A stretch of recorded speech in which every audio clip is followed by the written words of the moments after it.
In this tutorial, we're learning a new tool, the clone tool, which is a tool we can use to actually copy and paste a part of the image from one spot to the other. So I'm opening up this clone tool right here. I'm going to just double click this here, create a layer, and then duplicate this layer just so we have the backup layer, just so we can see what's going on once we made some changes. I'm going to zoom in, just pressing Z on my keyboard, zooming in right here. This was a photo taken at a castle in Switzerland where my great grandfather was actually from. So you can see here though, one thing that I don't like about this photo at all is that I knelt down on the ground and I got all this gravel right here on my knee. And it's kind of awkward. If you're looking at the photo, you're like, what the heck is that? So we can use the clone tool, the clone stamp tool, which is right here.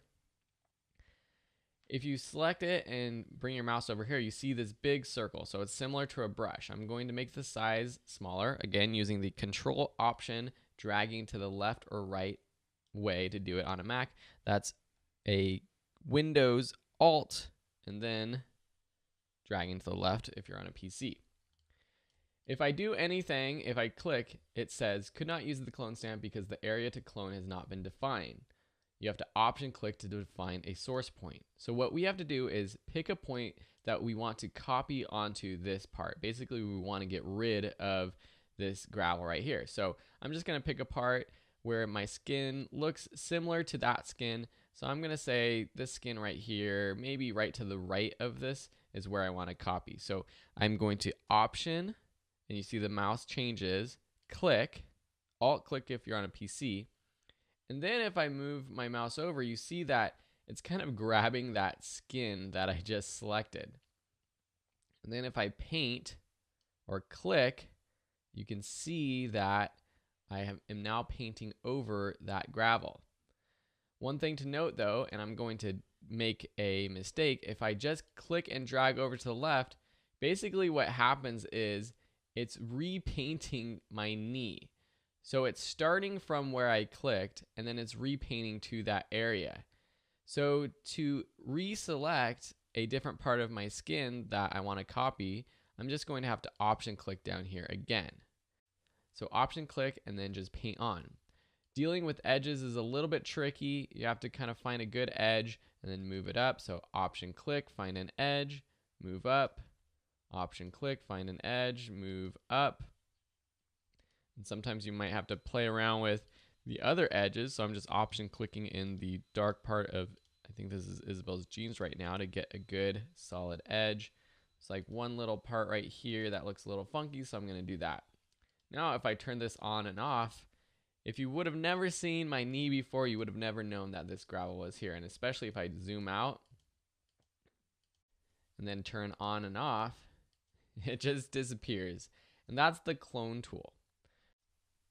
Another fun way to use the clone tool, which is a little bit different, is to literally to duplicate something on the screen on purpose. I'm going to show you how to use the heal brush in the next lesson, which is actually a better way to fix blemishes like that on the knee or pimples or things like that. But if I wanted to use the clone tool to be creative, what I could literally do is duplicate something like one of these towers. So say I zoom in here on this castle.cr2 file. Then I take the clone tool, make my brush a little bit bigger, go to the brush settings. I want it to be actually a little bit harder for the clone brush. And then I option click on maybe just the top left of this tower. And then I go right here and paint down. You can see that I can actually create another tower. And then if I want to add it over here, I can't just use the clone tool and start painting over here. I have to option click again and paint on a tower. Something like that. Might have to go in here and fix a few things with the clone stamp tool. And the keyboard shortcut for the clone stamp is S on your keyboard. So you can just take some of these bushes. Sometimes it's good to take some other parts of the image that don't have as much or have a little bit more detail, actually, like plants or bushes, something where you can cover it up to make it look good. Kind of blend things together.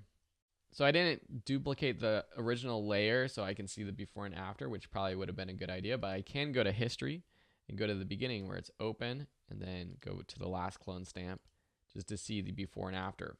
So this is a tool that you can use to get more creative. Thanks for watching, and then the next lesson we'll learn how to use the healing brush.